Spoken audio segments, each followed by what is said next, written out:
Hello and welcome to this construction domain session as part of the buildingSMART International Standards Summit, Lillestrøm 2023. Thank you for joining. My name is Laura and I will be your moderator today. Today's session is titled Support of openBIM to Sustainable Construction Design and Case Study Presentation 45D openBIM Dashboard for Informed Decision Making. The speakers for this session are shown on the screen. The session is scheduled to last 90 minutes, including time for question at the end. The session is being recorded and will be made available in the replay session of the event as soon as possible. Before I hand over to the speaker, I would like to remind you that this is a hybrid event. For online attendees, your microphone will remain muted for the duration of this session. If you wish to make a comment or ask a question, please use the chat box in the control panel. For the attendee here in the room, please keep the background noise to a minimum. And if you wish to make a comment or ask a question, please raise your hand and use a microphone. I would also like to bring to your attention that buildingSMART is committed to ensuring that participation in the development of standard is unrestricted and the process for their adoption is transparent and standards that developed do not favor any particular provider and are open, non-binding and accessible to all. Please take note of our antitrust code of conduct. Now I would like to hand over to Jorge. Okay, first of all, I will stand up. I feel more comfortable. So welcome. Just a few words from my side. Jorge Camilo Diaz. I work in the global and research department for the company CEMEX. I will explain a little bit about the company. And I work in the research and development domain of construction technologies, and everything related to digital construction. Okay, so let's move on. I think this is the best. First thing is just a little bit about the company where I work. CEMEX, okay, is a global building materials company. Maybe I feel that I'm not the only one, but there are few manufacturers of building materials in this conference, and I don't know how many in this room. But I am glad to have this opportunity in order to show our perspective, okay? And I think this is part of the intention of this presentation. A few things about the company. We produce globally cement, ready-mix, aggregates, and what we call urban solutions, which is related to other construction products. Let's say about, for example, admixtures or sealants or any other chemicals that we will need at a certain point inside the construction. Also, now lately, we have been involved into the waste construction demolition waste management, and this is quite interesting new business for the company. Okay, a little bit about our research and development center. We are basically in Switzerland, where is our main building. Nevertheless, we have also other locations in Mexico, where is our headquarters in Monterrey and Mexico City. Different fields that we are constantly working on are the development of new binders, and this is key to understand why we are trying to give information as much as possible regarding CO2, for example, or global warming potential of the materials, because we all know about the targets or have heard about targets, for example, in Europe about the Green Deal, new rules or new legal framework in order to reduce carbon emissions of the entire Europe. But this cannot come just let's say by imposing rules. This needs development of specifically new type of cements. New ways of producing cement and on the other materials. So we have also a section on developing new binders or new cements, developing admixtures, which are basically chemicals that enhance or are enablers to produce new binders. We cannot reduce the carbon footprint of buildings today if we do not reduce the carbon footprint of the materials, of course. And that is, we need to change materials, okay? A little bit on the, one of the main issues today is that we want to do, move forward with the same way of build, the same materials, the same methodologies. And definitely this will not work, of course. And that's why we are also, okay, in other fields, advanced materials. This is also key. For example, advanced materials refers to the fact that we all know about concrete, I'm pretty sure. Nevertheless, this material has evolved, okay? A more, for example, called composite materials, okay? Which means in the same material, in the same concrete, we have, for example, included the steel, okay? Okay, we may know, for example, about the fiber reinforced concrete, but the main principle here is that using less materials or one type of material that performs much better with less quantities, okay? And that will, of course, impact the quantity of CO2 in the building. Another important part is that even if we have the best of new materials in the world with the lower carbon footprint, the fabrication processes, they also need to change, okay? Perhaps you've heard that, or you know already that the cement production, we use a lot of energy, okay? And that is intensive energy. And today we are changing the type of sources of energy, but also our plants, our cement plants, they need to transform themselves also in new ways of production. And this is what we also analyze here. Decarbonization technology is also as part of the production improvements. And an important component that we have today is how can we streamline this to our customers, our final users, that maybe some of you, I don't know, construction companies are customers of Cemex or any other concrete company in the world. And that means that we need to also understand the way how the construction is evolving, how architects are designing, how engineers are using technologies like BIM in this case. And our pretension or intention is not, okay, we are not software developers, okay? But we say, okay, as I am expert today how to deliver concrete to your site, I also want to deliver you information at the right moment that maybe is very early stage if you are in design, or during budgeting, for example, or at the moment you are building, you are doing construction. So that's why this is all in part of the research. Now, talking about reducing CO2 this is a big topic, and it's interesting to understand the numbers. Okay, the Global Cement and Concrete Association, or GCCA, where around 40% of the cement companies in the world are there, including Cemex. They have created what we call a roadmap. Okay. And let's try to see this baseline. We have around 2020, more or less 2.8 gigatons of CO2 emissions to the atmosphere, okay, according to the whole industry in the world. If we remain as business as usual, as all the interesting projects we are building around the world, infrastructure projects, residential projects, etc., that are demanding materials, okay, those materials will, when they are produced, as the demand is increasing, we should reach, or we may reach around 3.8 in 2050, okay, in 30 years, less than 30 years.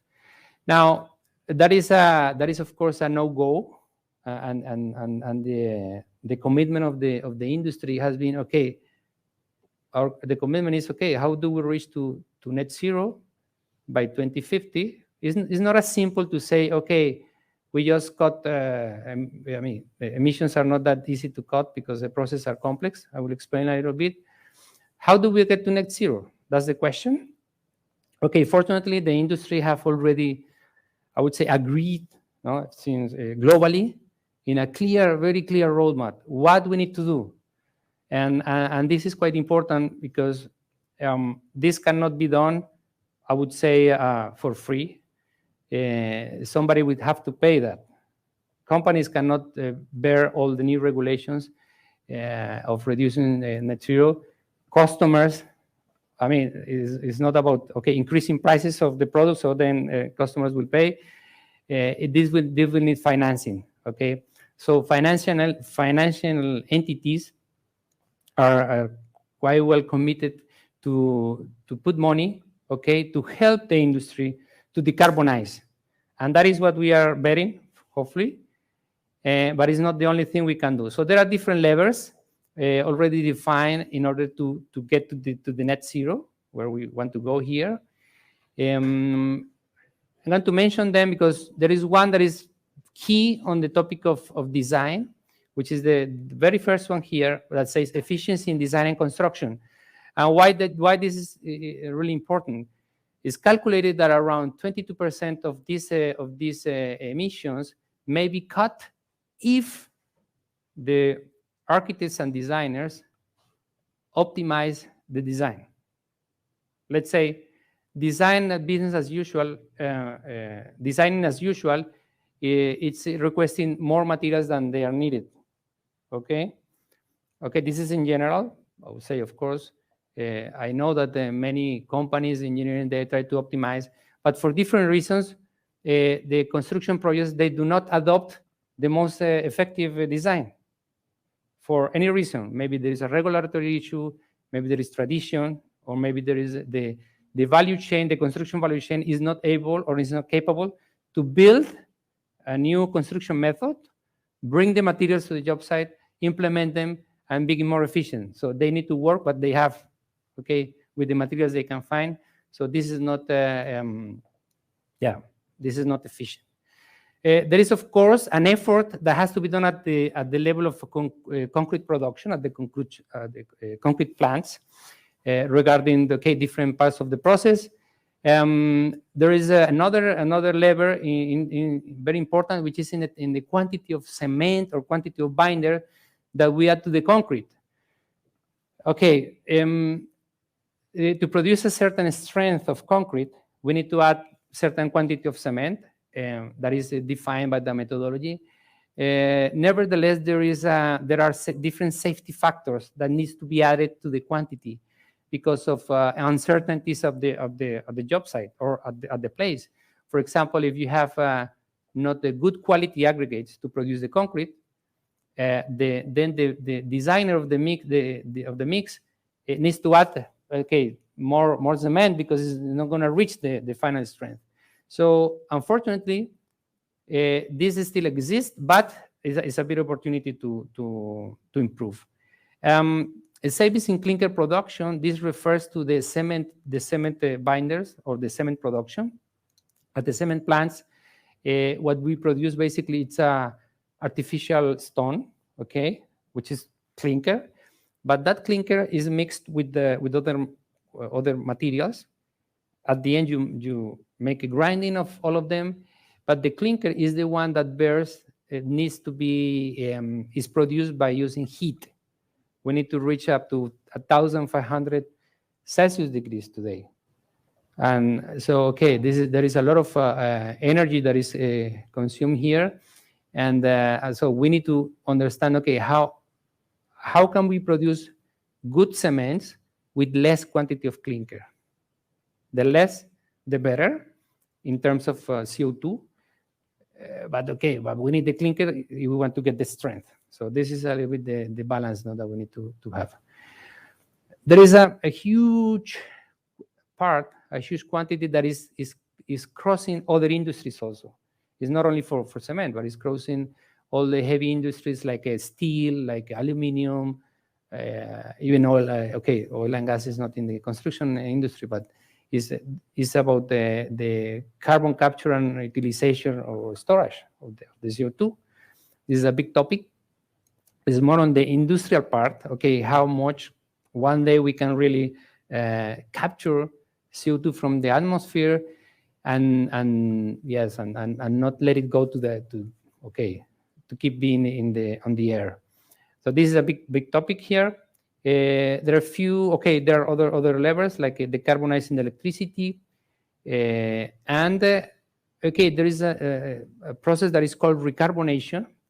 There is a intrinsic process. Is, let's say, any concrete that you see on the street by nature is absorbing CO2. Okay, it's just a chemical process that occurs by nature, let's say, of the material. So if we are able to control this part or improve it, okay, the concrete at certain points or certain construction sites may be kind of carbon sinks, where it keeps absorbing up to certain point.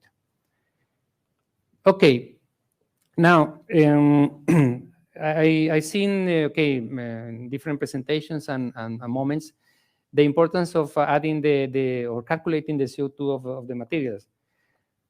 Okay, from data point of view, maybe it's just one number that may be easy to get, but to be honest, is the most difficult part, to have the exact reliable calculation of the CO2 of a material. At least from the framework I'm going to show you is about concrete, and I try to divide the different actions that goes to the CO2 depending on the levels I just mentioned. So the first thing is that to produce the cement, of course, I already mentioned we need these big kilns, long kilns, up to 1,500 Celsius degrees I mentioned already. And then here we have to, of course, work in how to lower the CO2 in the production here, emitting the less. The good thing about this is that, for example, we have already in Europe, there are already cement plants producing at the 50% of the CO2 of plants, for example, in the US.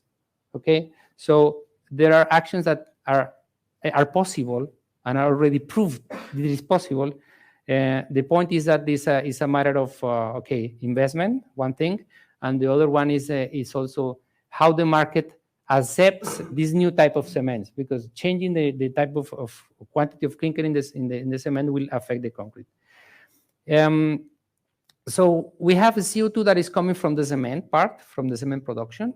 There are certain actions that, for example, we can do today. This is just a little example, a pilot project that we did this summer in Spain, in one of our cement plants in Spain, where we concentrate with solar panels, for example, the sun, let's say, the heat. We concentrated, and here we have an equivalent kiln of this, and we produce clinker, right? Up to, with zero use of fossil fuels, for example. And there are pilots, a lot of pilots that are around the world, but this is what made by us, let's say, with this company, Singhelion. And this is quite promising, right? Because, then we say, if we can work on the energy part, it's going to be, let's say, no CO2 emissions, but still we have some emissions that are coming from the process.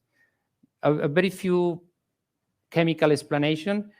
We input to the kilns a mix of limestone and other materials like iron ore, clay, a little bit, but the main one is limestone. So we need to heat the limestone up to 1,500 degrees, more or less. And in this heating process, there is a chemical reaction where the CO2 is released to the atmosphere, and we produce the new mineral, inside the clinker. The mineral that we want, so it's very strong, is the one that is used in every concrete today, but we have a CO2. So we can, let's say, eliminate the CO2 emissions from out of the process, from the energy, but from the chemical part, not yet. And this is part of the research we are working today. So the other part I already mentioned is the concrete mix design. In the mix design, there are different topics on the concrete production also. In the concrete mix design, we have, okay, we bring the CO2 of the cement. CO2 of the cement accounts for about 70 or 80% of the CO2 of a concrete. Okay, so this topic is quite important. That means that the type of cement I use matters, but matters a lot. If you want a key point, is to ask always, okay, what type of cement am I using in that concrete? Because if you are in a job site, you want everything fast. So there is also a compromise. Okay, if you want everything super fast, then you need to use the pure type 1 cement. But if you are not in a rush to get the strength, for example, concrete is specified to have a strength at 28 days. Okay, 28 days. Imagine for a project that is going to last for 100 years. Okay, let's not exaggerate, maybe 30 years. So why should I get the strength at 28 days? So there are, for example, countries like Poland today that they are specifying 56 days. Because they say, okay, the construction can last for 2 years, maybe 1 year and a half. And I can wait 56 days to the contractor says I can wait 56 days to certify the strength of the material. So then that allows the concrete producer to use a lower cement, a lower CO2 cement. That is maybe a type 2, type 3. Doesn't matter about the nomenclature we use. It's according to the European standard. But the point is that today, the European standard, for example, has more than 36 types of cements. I don't remember now exactly the number. But we have type 1, 2, 3, 4, 5, 4, and there is a new type 5. And there are new ones coming. But the new cements have lower clinker.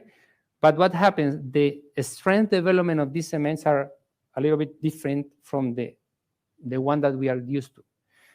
So that means that we also need to talk to, okay, designers and builders and constructors. Okay, why don't you think a little bit? If you want to change something to reduce the CO2 of your building, think about the strength development specification. And then you will have opportunities to use other type of cements that will reduce the concrete CO2.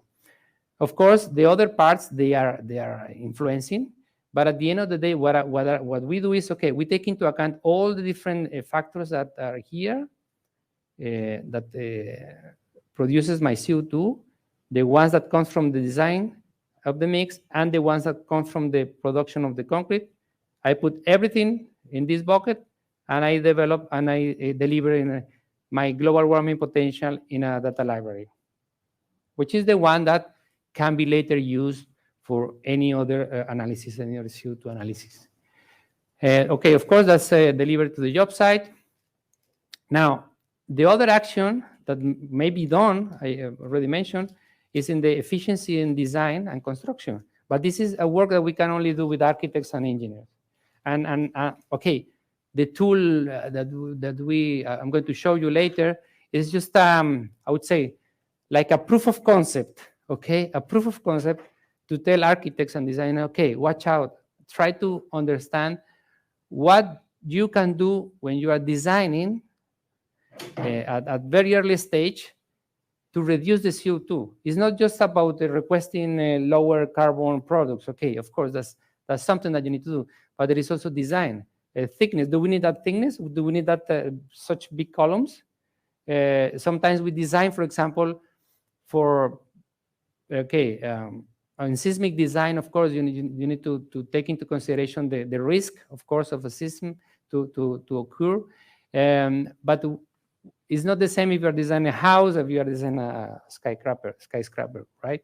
So there are always a lot of discussions regarding during design that may reduce the CO2, of course, at the end. But finally, I already mentioned about the natural recarbonation of concrete. So depending on the area exposed to the recarbonation, that you can count that CO2. So imagine a BIM model imagine you're more than familiar with BIM models, where you can easily calculate all the exposed area, direct exposed area, because okay, you have concrete that is not exposed to the air, so it will not absorb as much CO2 as the one that is directly in contact with the air. Okay, and there are methodologies how to calculate this recarbonation and include it into your CO2 balance. Okay, so that's quite interesting topic. Also, still in I would say in discussions, but the very interesting thing is that this has been already included by the International Panel of I forget the IPCC, which are the scientist body that defines the CO2 factor emissions for all materials in the world. Okay, of course, as long as you may add all this information to the digital twin, okay, you know what is the CO2 I have from the origin of the construction, and then I will keep counting the CO2 during use that is coming from the energy or other parts from the use of the building.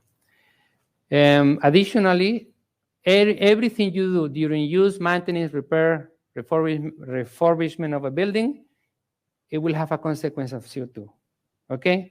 Because CO2 needs to be seen as with the life cycle approach and not only at the beginning. Okay, what is the CO2 from the material, and that's all.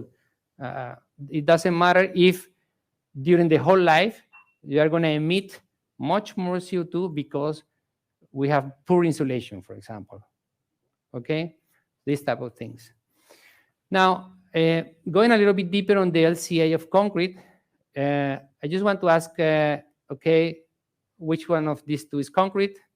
You see here, we are pouring concrete, and this is already set. Of course, both. Okay, but then we are usually only see or mostly see concrete when it's hardened. But concrete is a material that it has this transition state from powder, from cement and other powders. You add water, starts hardening, so you have a workability time, 2 hours maybe if you are lucky, to cast it and put it in the formwork and give the level that I want. But then after it's too late. Okay, it's going to harden, and we hopefully that the measurements are going to be exactly as they were planned. But both are concrete, and this is important to take into consideration because in the way we define the characteristics of the material, for example, today software, I would say software, BIM software or any software that talk about concrete in BIM, it has some characteristics about the material, but not all of them. I like a lot about okay, some of the conferences that say, okay, which are the attributes that we need at certain moment. But we are going to have a set of, I don't know, 30, 40 attributes from the material that maybe 10 I will use during design, another 10 I will use during construction, and the other I will use them during use of the building, okay? Fortunately, concrete is under the regulation of the European regulation, how to declare the CO2 or the global warming potential in EPDs or environmental product declaration as any construction product. But there is a specific one for concrete. It's EN 16757. So GCCA, Global Cement and Concrete Association, has developed a tool that can be used by any, I think, I don't know exactly if it's free, but it's free for any ready-mix supplier, or so they can guarantee, any ready-mix supplier can calculate the CO2 of their concrete using this tool. Few things to remember. What is included in these calculations? The life cycle. I mean, I don't know how familiar you are with life cycle approach, but it's easy to understand. It is in different stages. we have a stage A1, A2, A3, A4, etc. And from the A1 is basically the CO2 that is coming from the materials that I include into the concrete, okay? Remember that concrete is a composite material by nature. I already mentioned that more or less 80% of the CO2 of a final concrete, comes from the cement. So I insist, we need to be open to use new cements that are with lower carbon properties, and try to understand what are the implications of using this type of cements. Then I need to transport, of course, all these materials from the source to the factory, to the factory of ready-mix plant. And at the ready-mix plant, we have to account, okay, for example, the energy that we need for mixing, all the different spare parts that we use. And for example, okay, we have to use either electricity, we have to use some, materials that are coming from fossil fuels, or everything counts in this case. And I have to input all this data there. And finally, once I have my concrete produced at the plant, okay, at this point, I can provide, or we can provide, what is called cradle to gate global warming potential, or CO2. And here is also important for the software companies or vendors or people who are managing data, or even if you're a construction company and data management team, try to understand the materials up to which state they are reporting the CO2, okay? Because you need to add the other phases, okay? Usually, a building material will deliver up to this point, to the A3, A1 to A3, and the A4 is basically the transport from the ready-mix plant to the job site. But the transport it is not always on the ready-mix company.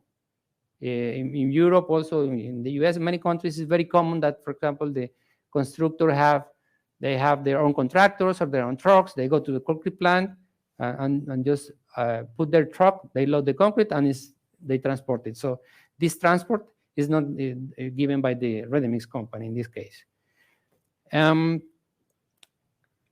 You have also other materials that are accounting to the CO2, but they are inside in the construction site, at the construction site. So it's not on the let's say material provider, which is, for example, okay, well, ancillary materials that you need, the steel, for example, a handle of concrete material, another material, casting and curing, all are the different processes that you need to do, processes and materials that you need to account at the job site. Now, of course, depending on the type of concrete you use, you may need certain quantity of these values here. In the case of for this case in CEMEX, what we have been doing, let's say lately, is okay.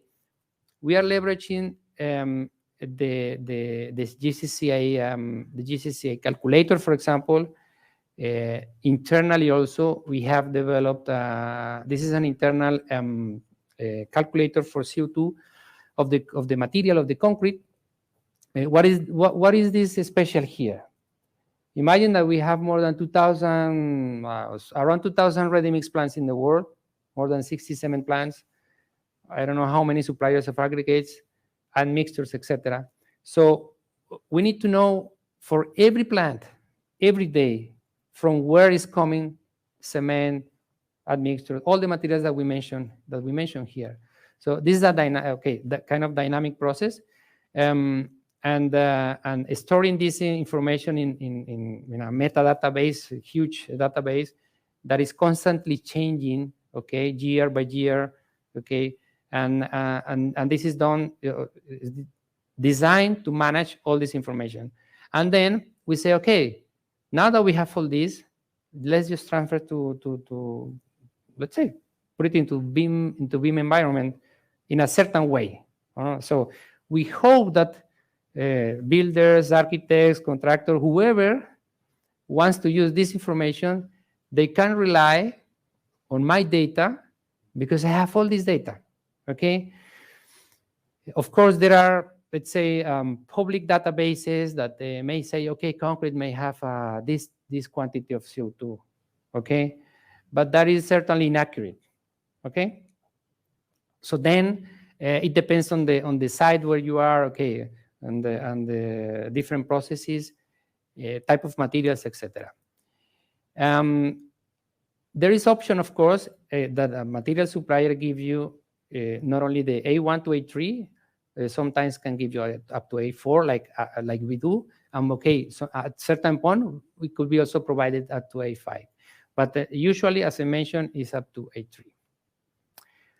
Okay, so what we say, okay, let's how we prove the concept that we can transfer our information to a BIM model, okay?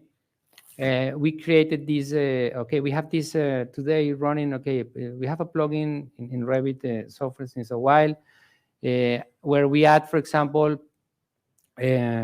different calculators for improving the, let's say, no, for helping designers to choose the product, the right product for certain applications, of course, certain libraries, etc. And the same concept today is transforming into a website, so an open, let's say, an open source possibility. But what is this, the idea is so simple. Nothing, no rocket science. We used to say, or my boss used to say, when we produce concrete, it's not rocket science, it's rock science, okay? But the rock science also has a science, no? Anyway, it looks simple, but then it has its complexities. So we have any model like this simple house where, okay, we simply identify from the model, okay, what are, okay, if it's a wall, if it's a concrete floor, which are using concrete.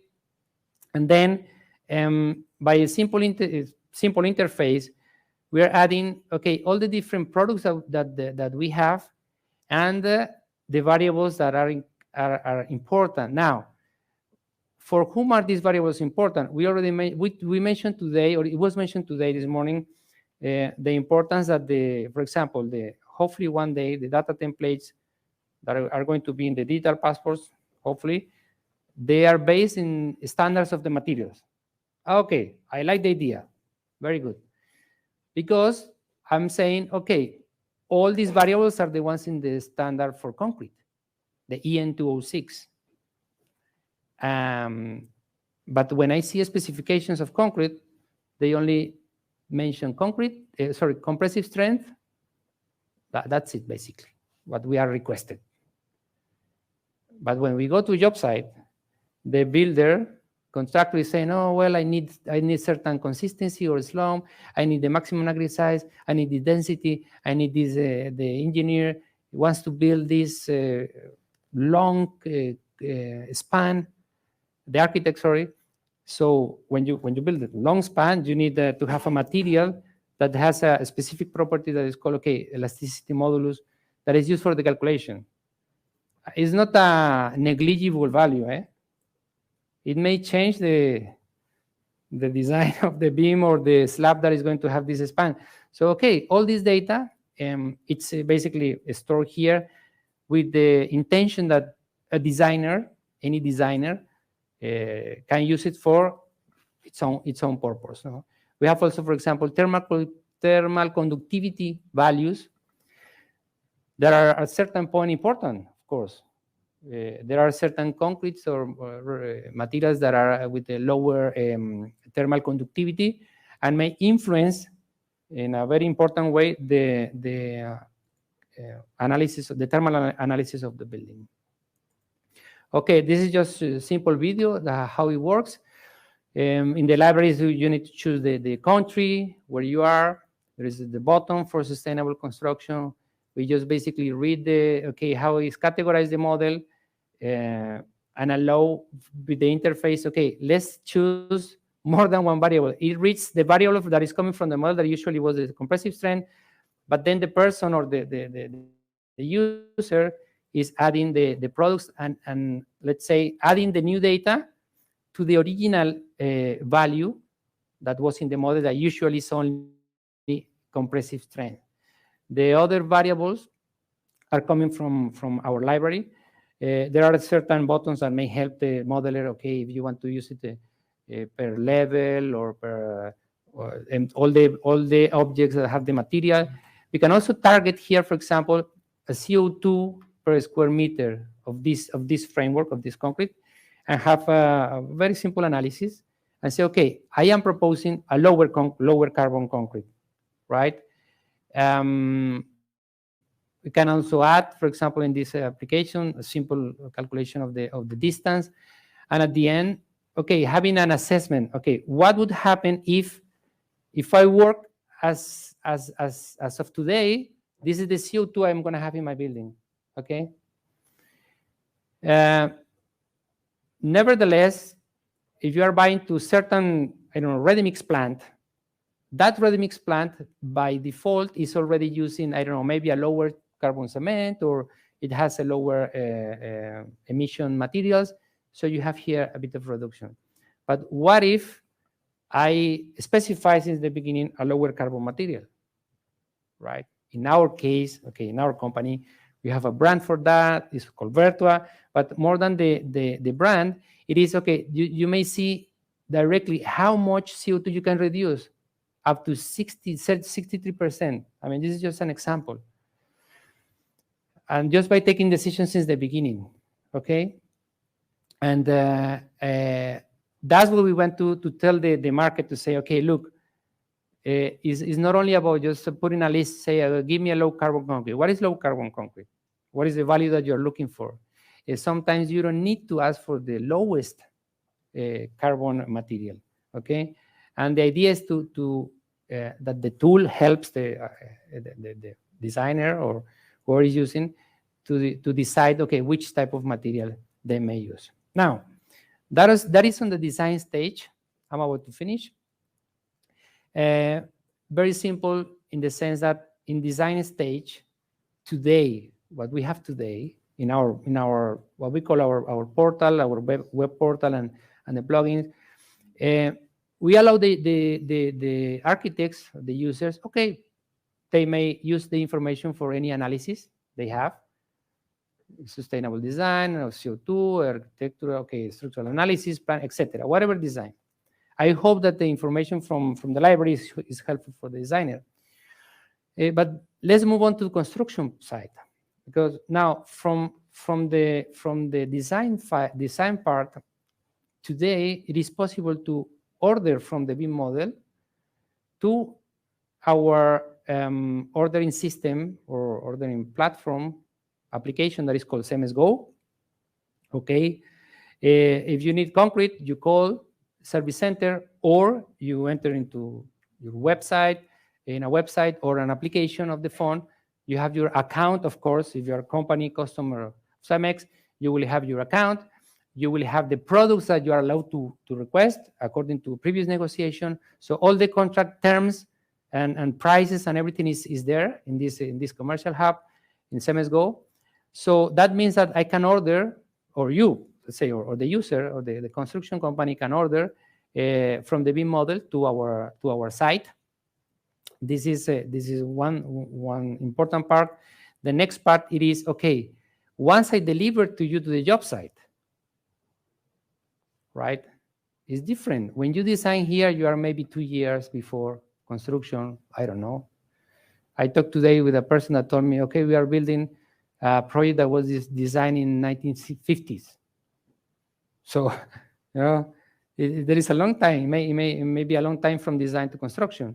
So in the delivery ticket, now I'm gonna provide the real CO2, okay? That is coming from the plant that was produced, with the cement that was used, with all the materials that were used according to the methodology I just explained before.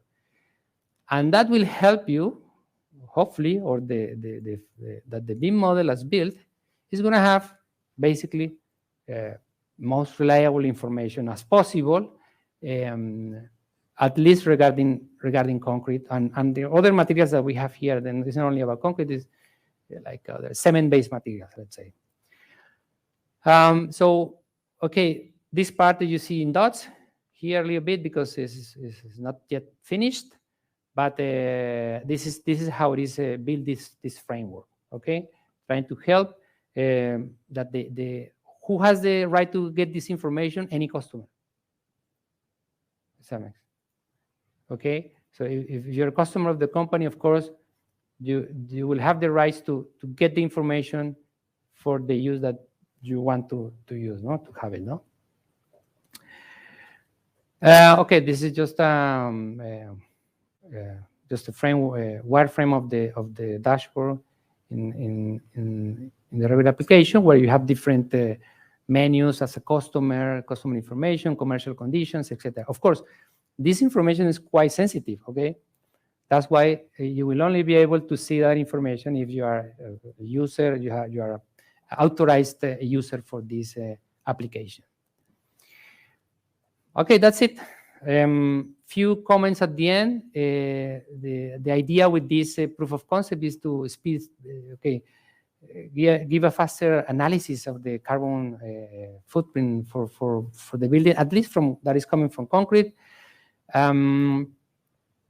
Of course, we're trying to leverage the information as much as possible from the EPDs. Our system is also in transformation to adapt to the new norms regarding machine readable data, etc., in order to be easier for any software vendor to leverage this information for their purpose. Of course, the idea is here, this is quite important, is to facilitate the understanding of different products' value propositions. We may have, I don't know, thousands of possibilities of producing concrete according to the different specifications, every performance the designers want or the builder, etc. And sometimes, it's difficult to generalize. We may get deceived and get the wrong data into our CO2 analysis. Of course, the idea is to facilitate the process of data libraries integrating to the 3D models, and additionally, support to check on site the CO2 balance during construction.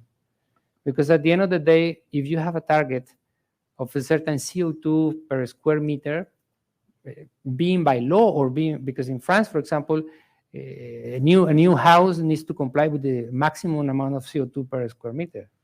So it's not like a decision. There's already a cap, no, on this. So therefore, as long as you see your credit balance, customers always like to see credit balance. If they can order materials the same way, it should be useful to see the CO2 balance. So you can take decisions. I still have, I don't know, 50% of my project. I'm not going to reach it.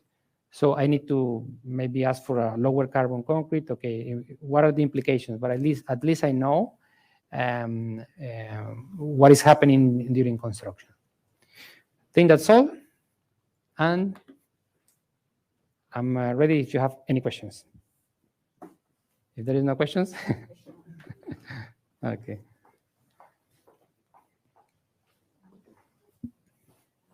Hi. Now? No? Oh, no. Yeah, I would like to ask you about, first of all, congratulations for the presentation. It was very, very nice. But related to the carbon footprint that you expose here, that you, in the topic of the this add-in that Cemex is creating, when you select the country, it's just to understand in which type of, let's say, requirement you are, I assume, to give this carbon footprint. But the question is, how about the supply chain? Because have you taken into consideration the supply chain in this carbon calculation? Okay, thank you for the question. The country is intended because the CO2 values are different from country to country. Okay, so from our plants, because remember that we are extracting information from our plants. So therefore, this is important. This is quite important to have the country. This is the first thing. Now that CO2 that is included into this tool, it is definitely calculating our value chain up to everything that I shown. For example, The transportation of the cement to my concrete plant. The distance from the cement plant to the concrete plant is accounted. The type of lorry that I'm using for that. When I am in the concrete plant, for example, what is the emission factor of the electricity that I'm using? All that. My suppliers, for example, if I am bringing I don't know, an mixture that is coming from Korea, for example, it's a long way. Okay, anyway, that's counted there. So everything is there up to my plant. So I can guarantee that part. After that, only the transport if CEMEX does the transport. I don't know if I answered your question. Okay. Hi. Great presentation, by the way. My question is, the software tools that you're using, are they just giving you the analytics, or they have ability, or you are planning to add the ability to write down the results directly to the IFC model as an IFC property? Okay. The tool as it is today. Okay, let's think about that part. The tool as it is today, we have Revit plugin. You can do your analysis. You transfer your data to any object of your model, so you will have an updated, let's say, model. And then the IFC is not on my hand, is on Revit. Okay. What Revit can do to transfer the IFC. Now, in the portal, which is the web platform, we are basically, for example, the calculators that we have. When you finalize your design, you can download the object in Revit, or you can download it in IFC. So therefore, you can use that IFC to include it in an IFC model, because I'll give you the IFC of the object, basically, of that category. That's how it works today. Okay. Some other questions? Okay. Thank you very much. Sorry, Konstantinos. Yeah, it's about the 22% of reduction because of design. It's about purely take off concrete as a mass, or is it also change the grade of concrete? So I've just checked it that if we use a higher grade of concrete, it's we get more strength rather than more CO2 footprint. So, well, it is the second part. For example, I'll give you an example. In our platform, we have a design tool for industrial floors or for any slab on grade. If you design the standard slab on grade for certain loads, okay, you may end up, I don't know, let's say 20 centimeter, 25 centimeter thickness with certain amount of steel, let's say. Now, if I propose you, okay, let's use an advanced material, right? Fiber reinforced concrete advanced material that has maybe higher strength, as you say. That advanced material itself is going to have higher CO2 footprint than the normal concrete. Nevertheless, the design is maybe 10 centimeters thickness, okay? And you don't have to use steel, for example.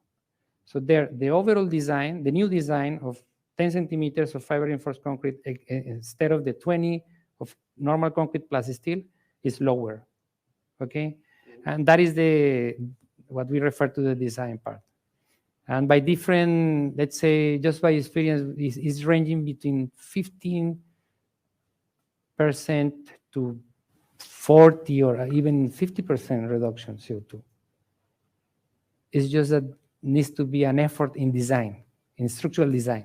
And this is what is the tricky part, no? We need to deal with the structural designer. They are, of course, very picky. It's their job so to do it. But then you have to go through that process. So, yeah. Our idea is to make it faster, let's say, this comparison. Okay. You're welcome. All right. So time for our next speaker.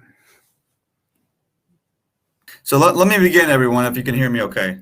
My name is Stephen Hollstein. I'm with Clayco. My title is Senior Manager of Schedule Integration. I was brought into Clayco a little over a year ago to help champion the integration between project scheduling within our major construction projects, and integrate that with the 3D models for our projects. So digital platform with Primavera P6 and integrating that.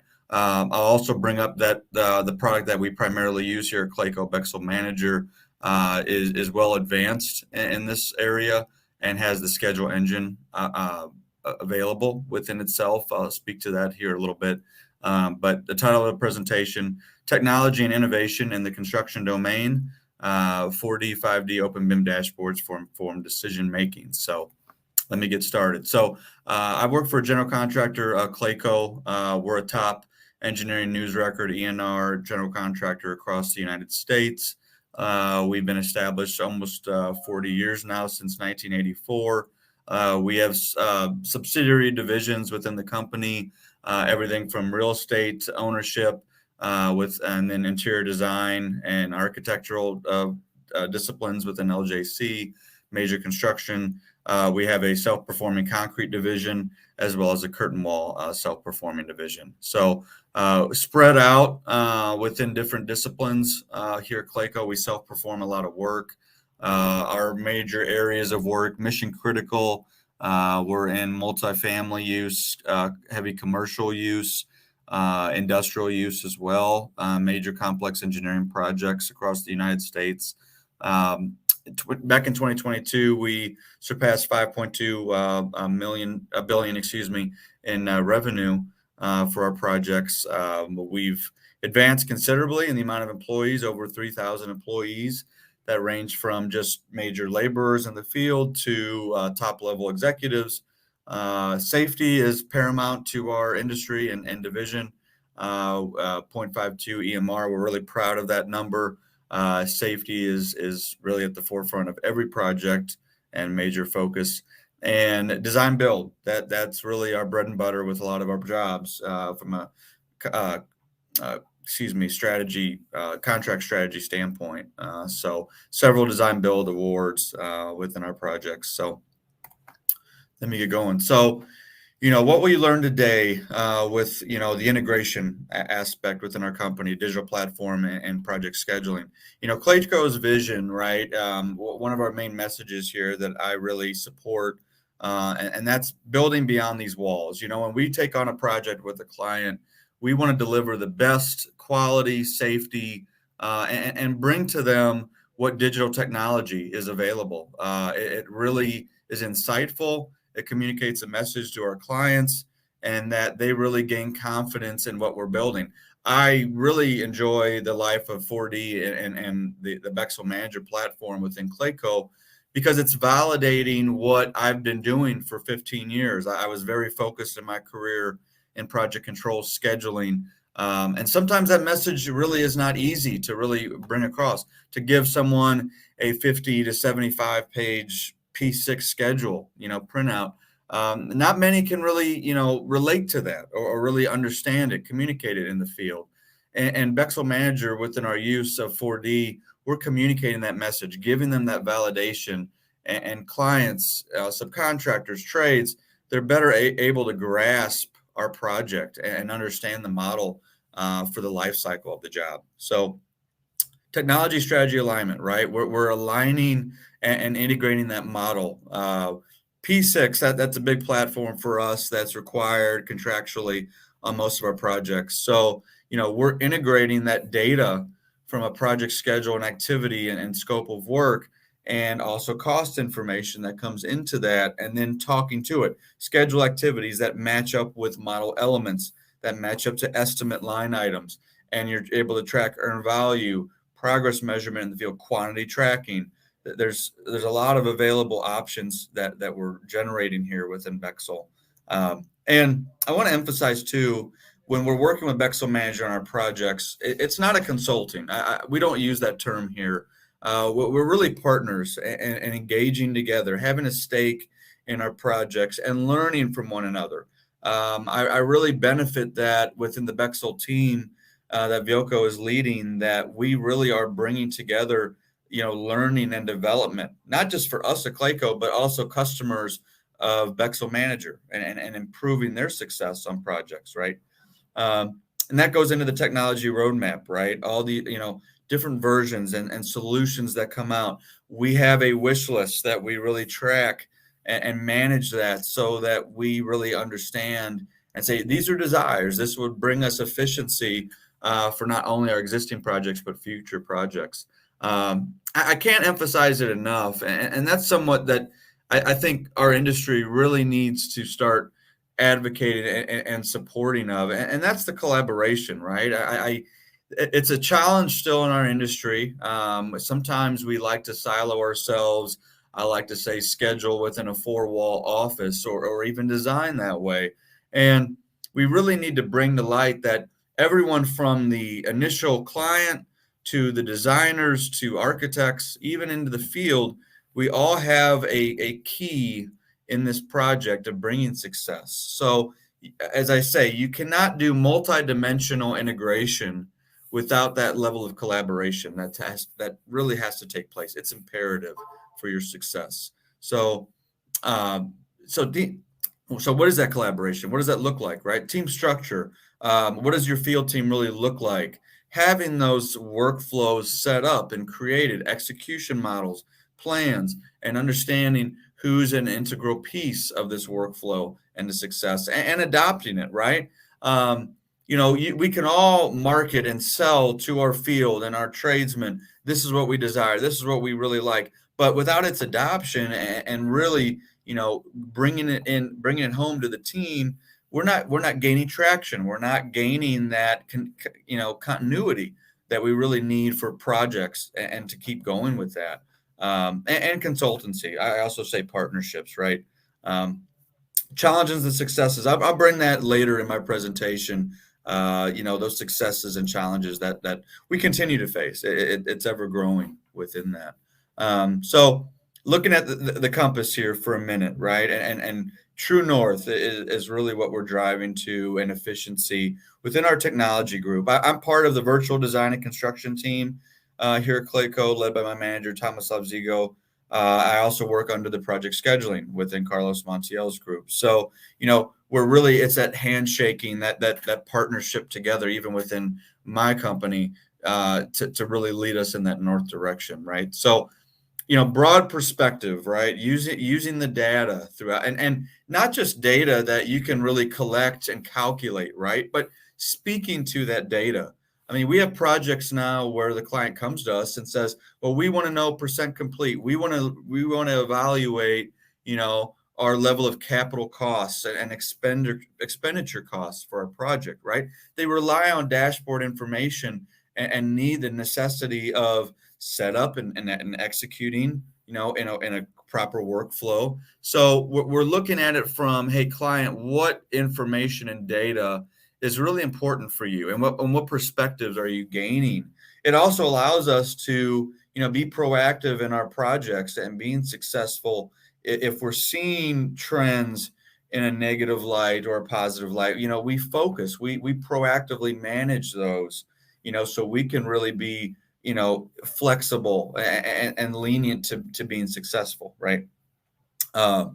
Business focus perspective as well, right?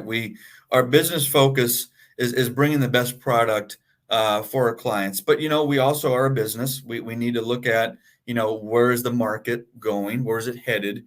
How is technology a crucial part of that? In the United States, and I would say this truthfully, is that construction is still lagging behind here on the ability of really gaining hold of digital platforms, technology, working with the Bexel team. It's always interesting to me to hear other continents and countries that, seem to be more proactive, and United States still, in my opinion, has to learn and adopt some of this. So, we're bringing to light and pioneering those new ventures within digital technology, right? And it just says it here, going beyond pretty BIM.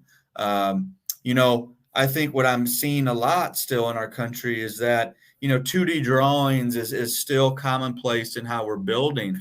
But that's not really capturing so much of what's at our fingertips right now in the 3D modeling world, and also into that data collection.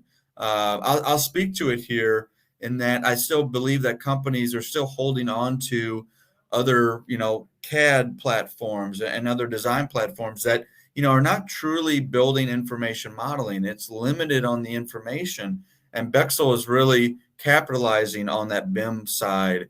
And we're showing that to clients that, hey, go in this direction within Revit and that side of the modeling industry, you're gaining hold of more data. And that's allowing better communication, better visibility within your project.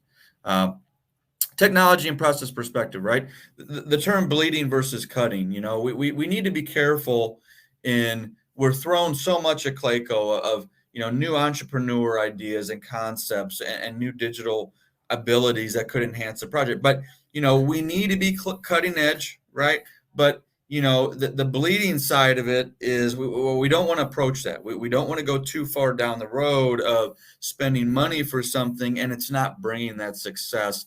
And we're constantly in a state of, how do we patch that? How do we, continue with it? We're spending money, but are we seeing true value? So Bexel, and I really want to confirm that, is really brought the cutting edge, but very cost effective in what we're bringing to our projects. So, the buy-in of what we're doing, right? That's part of the adoption process is, versus business as usual. Yes, there's a lot of team members in our field that have done things successfully for several years, but, we're hitting those wins, I call them, those nice goals that we're winning of bringing some of this Bexel Manager and the digital platforms, little by little to our projects and, sprinkle into the existing success. And that really, gets that buy-in commitment. I hear oftentimes, wow, this is a great idea, Stephen. This is a great ability that Bexel brings. And, I don't want to just show it in front of the clients. I want to show it in front of our field as well and have them and educate them and commit to, here's our look ahead plan. Look at how the model shows. And it also answers questions that we have about, staging, logistics, safety, quality. They all come into play in our what we call internal meetings, coordination meetings there. So here's an acronym for you, SMART, right? Strategy, measure, align, repeat, and time. And the strategy is this integrated digital environment that we bring with Bexel. And in the cloud solution platform, we have ACC Build and BIM 360 that we primarily use here. So the measuring tool, right? The data collection. We use terms here like earned value and project tracking and progress tracking. They come into this from a cost, time, efficiency, earned value assessment. Aligning within your people, organization, all levels, right? Vertical integration, horizontal integration. We need to align together and really adopt that practice and persevere with it. Repeating, best practices, right? As we continue to evolve and bring solutions to the field, we continue to explore the best practices. And I would say those are evergreen living documents that we are still bringing to light. We're not yet set in stone with, a library here. We're still bringing best practices to execute for our field teams. And the pace of our business, it's rapidly changing. We need to stay competitive in the market.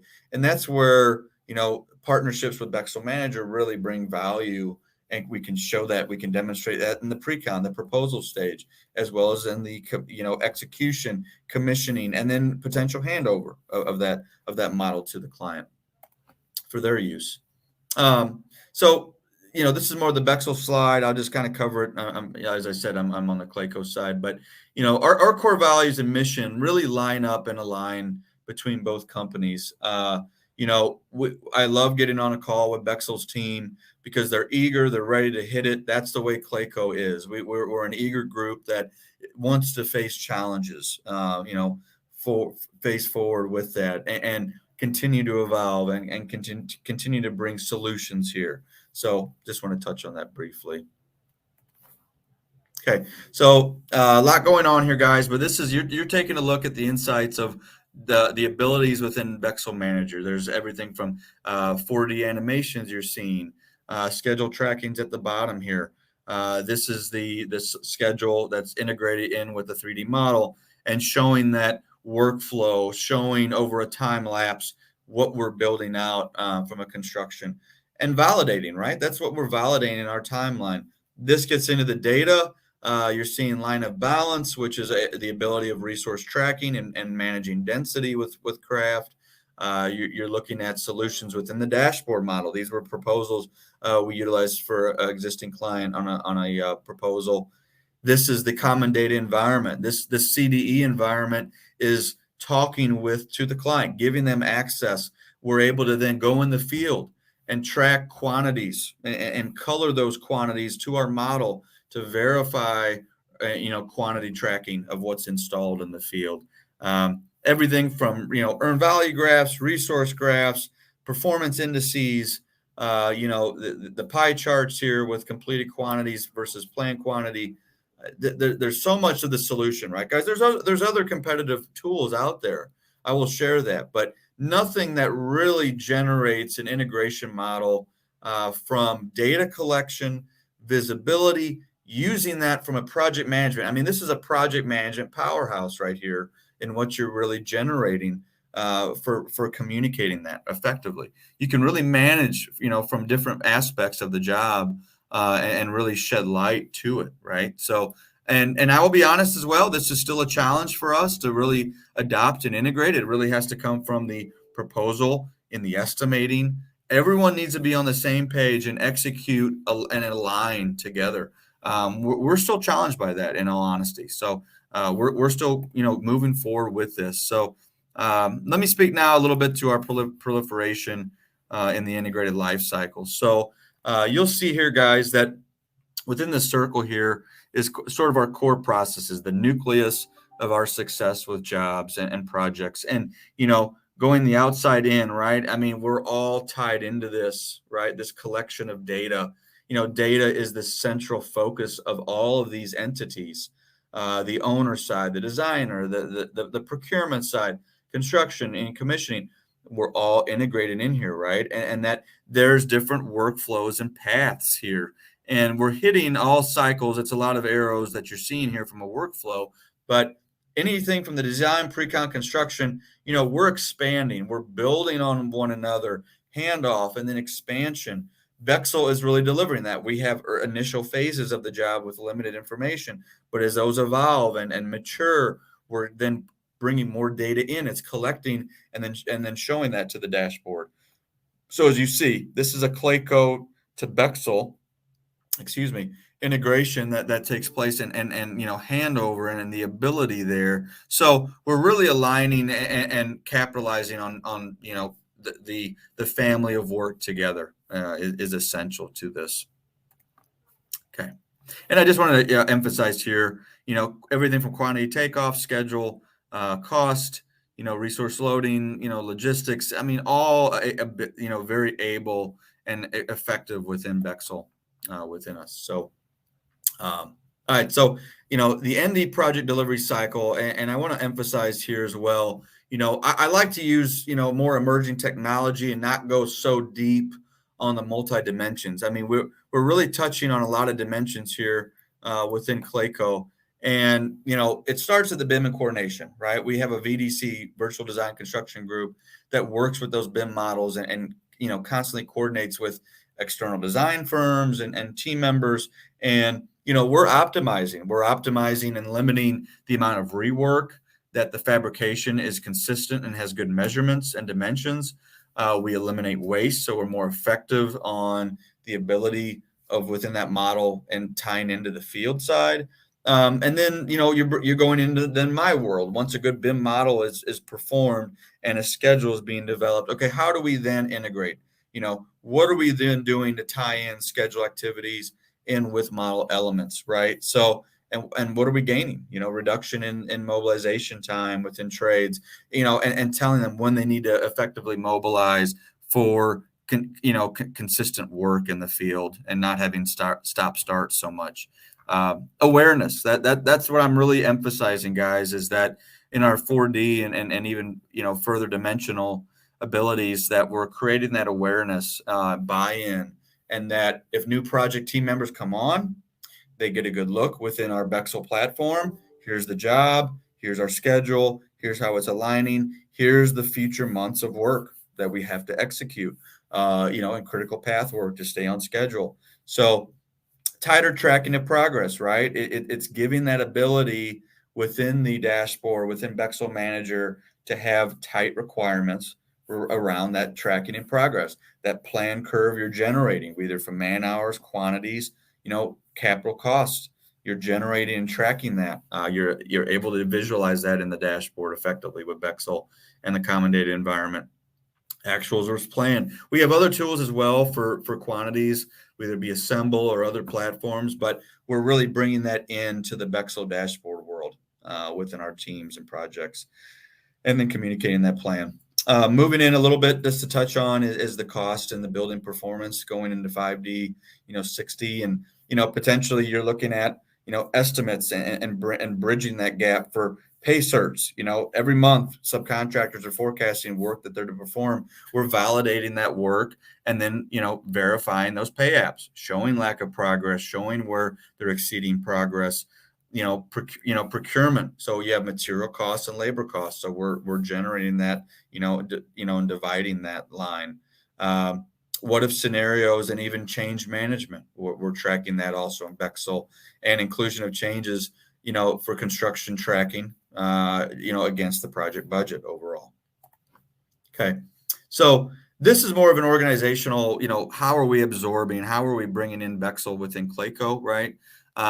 Different divisions of the business, right? Whether it be from different types of work we're performing, different contract strategy, but it really comes into, guys, that we're supporting the business, and that it's always about, all right, we have an RFP, we have a proposal, and then we're getting in front of the business. Here's our successes. Here's case studies that we've done with Bexel Manager, and here's what success. Here's how we can bring it to you, client, to save money, hit your project on time and under budget. So, that intelligence and business focus, right, is that we're integrating that and constantly innovating that within Clayco, working collaboratively with the Bexel team. Okay. So, technology journey, right? This is kind of years in the making and well before my time as well. But, the past, and that's something that we're still trying to get away from. Not saying that we've, cleared that up yet, but it's still, we are a work in progress here. And, the digital silos. I mean, I come from the scheduling world, and I see far too often still to this day, schedulers just, either scheduling from a past schedule or just working within a box and not aligning of how do I then tie that into the model, tie that into the estimate, right? It's not just putting it out for the client just to check a box. We really need to integrate and use that schedule. It's always a living, breathing document. I've always said that about schedules. And we need to emphasize within our teams, the client, that guess what? We are confidently managing this and aligning to other work groups, right? And reducing that waste, multiplication of work. The last thing I want to see is that we've built out the model and schedule, and it's just we're recreating and reinventing. We really want to eliminate that time lost there. Present day, where are we really at in our projects right now? And that's those digital integrated workflows together. I still see that as it's a bridging that we're still working on. Everything from presentations to levels of communication being integrated in with the coordination meetings, the owner OAC meetings, and really showing that, displaying that, and communicating, narrating a message using Bexel Manager within Clayco's jobs as well. Vanishing those boundaries, right? I'm always reminding teams, and Clayco does a great job at this. I'm in our St. Louis headquarters, St. Louis office here, and it's a very open concept. Everyone is, open door policies here. We want to be able to bridge it and communicate together, and that brings success for everyone, no matter what level you're at in your career. We want to be able to work collaboratively to bring success. You succeed and fail as a project team. That's the way Clayco looks at jobs. And transparency. I came from the client side before joining Clayco. It was always something I stressed, was that level of transparency and not hiding information. Bexel is really just, peeling the onion back. They're really bringing to light so much data and the model into a different format. And that really appeals to the client, to our trades, no sub or no one, we're not wanting to hide that information. They get the ability to see what we see, right? And then, what does the future look like? And I would say we're already touching a lot of the future right now, working together with Bexel, right? I mean, real-time data, that's coming in with the common data environment that we're really bringing to light now of having it at, a moment's notice, getting those existing quantities and tracking cost data right, instantaneously for our jobs. Smarter, faster, more efficient, eliminating waste, improving the plans. And that really works together with us and Bexel, Clayco and Bexel, right? Is that we're able to align and work together on our jobs. Many meetings we're on the phone, we're on the call together to work with us. And hey, touching on the future, many of our owners and clients are advanced, very technically advanced, and want to see, the future happening now, and we're really receptive to that. Okay, so working together, unifying the project team, and having that workflow, sharing the benefits, software advancements, accelerating the project delivery for our jobs, growing together, trusting partnerships, right? And it's been great working with the Bexel team because they've been insightful in what they've seen. They're also, pushing Clayco in the right direction.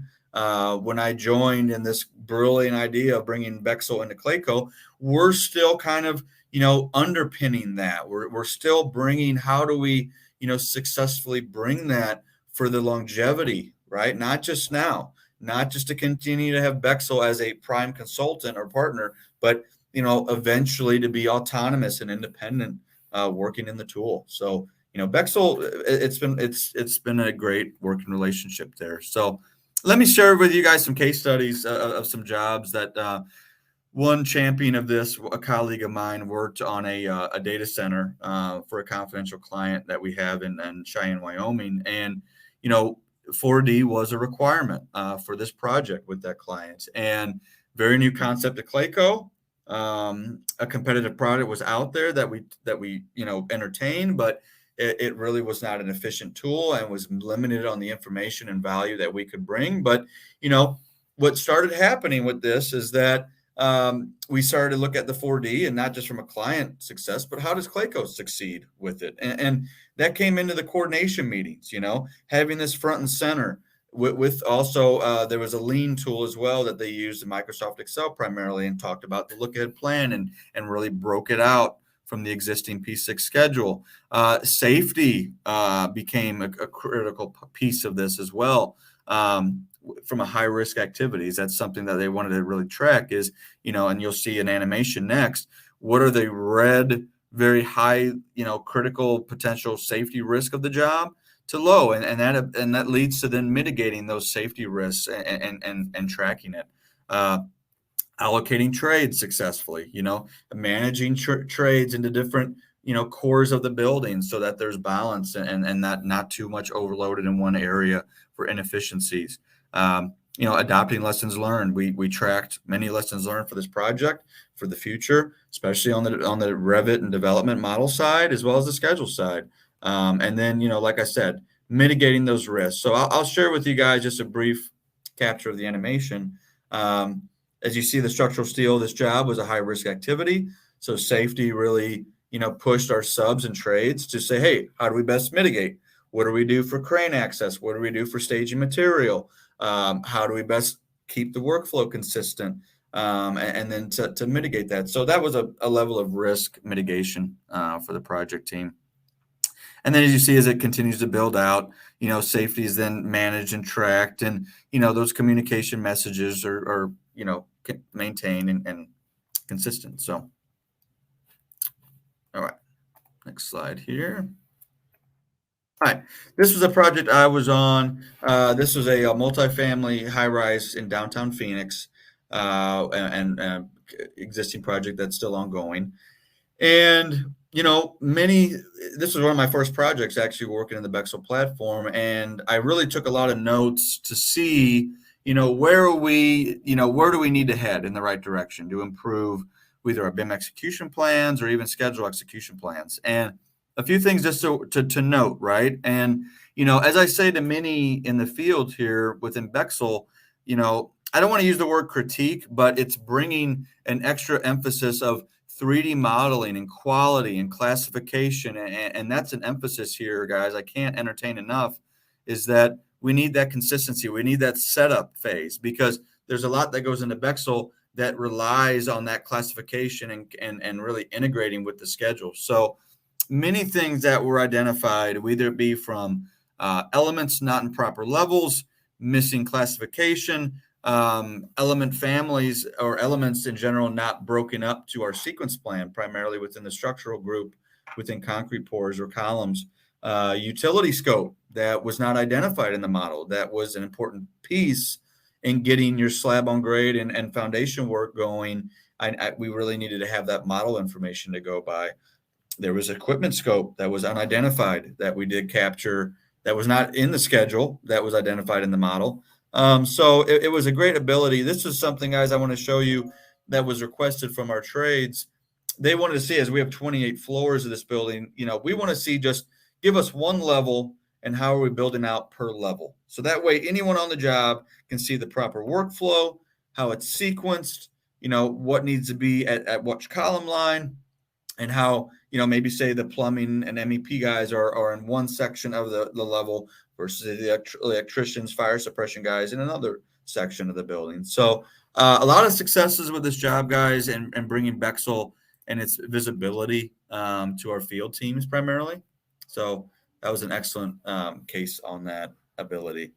So let me just speak a little bit, guys, to our challenges and then, solutions. So, as the old phrase, old habits die hard, that's still, in effect within our industry. We're still trying to get team members around, the digital platforms, if you will, and understanding, how the abilities we're harnessing there, right? So proper resource allocation, project budgeting, lack of integration. We're still learning, that Bexel's ability is that they can bring to light the schedule platform within the BIM model. But, we have P6 here, and we really need to start identifying how do we best integrate with that. Difficulties with non-BIM design tools, as I mentioned earlier, CAD, Plant 3D. These are not solutions that we, at the moment, we're still working with Bexel on, but it's limiting the data that can be collected and being, successful with. So let's speak a little bit, guys, to what are we doing right now to bring success? As I mentioned, P6 is a contractual requirement from a scheduling standpoint on our projects. Critical path analysis, data analysis, breaking down locations. But right now, and before I came on board too, there was the issue of, how do we best integrate that P6 schedule into, say, the Bexel Manager platform, right? And you need to be kind of thinking about it from a collaborative standpoint. A schedule is broken out by work breakdowns or, regions, construction zones, but then we got to think about, well, the information we're collecting is, zoning, vertical levels, cost classification data, and the coding structure. So what I just want to emphasize, guys, is that within P6 and to really align, okay, is to really, enlighten ourselves with the activity code structure. There's many activity codes you can bring in P6 and, various types of activity codes. And the ones I want to bring up are more from a zoning perspective and activity creation. So, for instance, in here, you see these columns here. And then what this is more the zoning. So the first zone, level 1, is look at an activity from a geographic area of the model. Okay. Which area is it? Which, and then the next zone level is which vertical story. If we're dealing with multi-level, all right, maybe it's in the east area for level 3. So that each activity has this activity code classification. Why this is very important to enlighten you all is that schedulers and throughout the job, naming will change. And Bexel relies on consistency for mapping accordingly between model elements in the schedule. And if you continue to change naming, as I've seen far too often on jobs, you'll lose that integrity and that relationship between a 3D element as well as the activity ID or activity, excuse me. So that's where the activity coding really comes up. And then when it goes into the estimate and understanding that, there are certain line items per master format, unit format classification. You need to then say, okay, activity level 1, which part of the estimate, which master format division is that really going into to really classify it?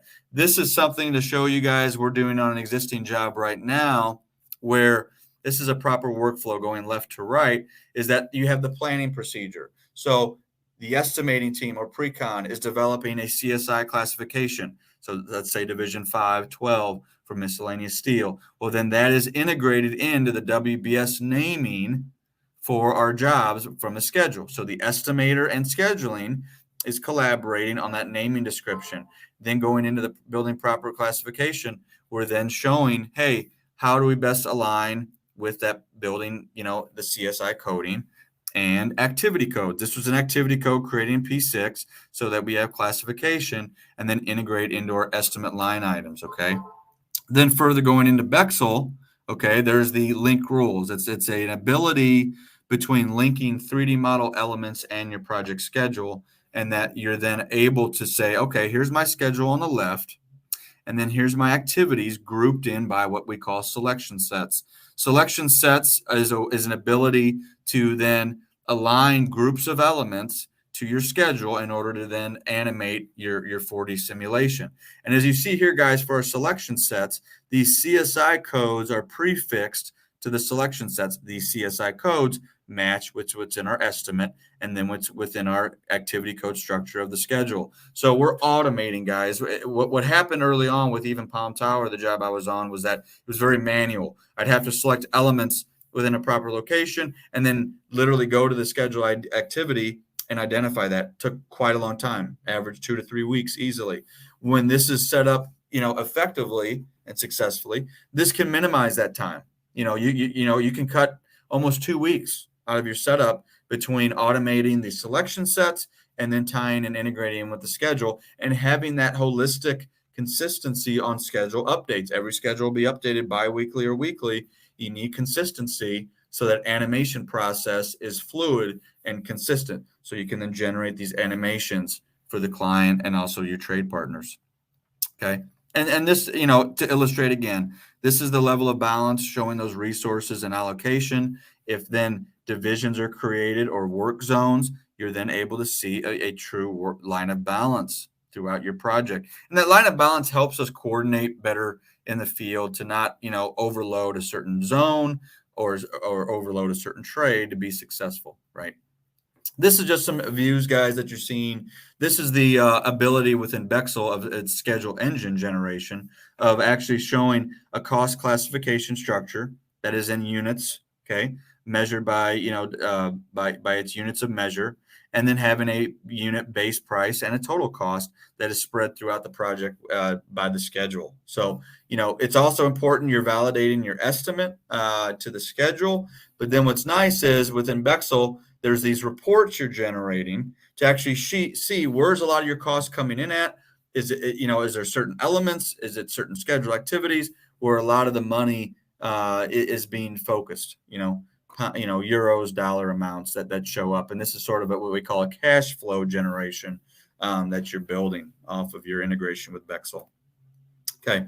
And moving forward, this is sort of other abilities within Clayco, guys. I won't go too far into it, but we also have the abilities within laser scanning process, asset tracking, other abilities, drone flights, and showing that those videos to clients, scanning for quality measures. So multiple dimensions and abilities here within the VDC at Clayco.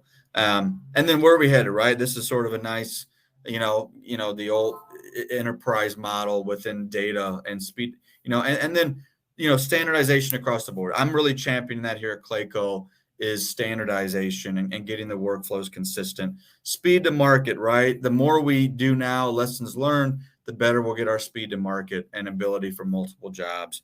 Meeting those needs of tomorrow, ever changing and growing, right? Paradigm shifts within the industry of data enrichment, data intelligence, and those simulations that we're getting, intelligent integration and real-time data that's still being worked up, cloud platforms that are able, and, predictive tools, those trend managements that project managements are always seeking. So, That, guys, sums up my presentation in a way of showing you how we're succeeding in partnering with Bexel Manager, and it's still growing. We're still facing those challenges, right? But the platform is an excellent platform that Data Enrichment and Solutions is offering our clients and trade partners here. And more to come. I think that there's still a lot more that we are enhanced and generating here with Bexel, but I want to open it up for you guys if you have any questions, comments for me. Okay, if there's no questions, I'm going to sign off, guys. I apologize. My speakers are not able to hear you well, but hopefully you're able to gain some good insight from my presentation today. So thank you very much.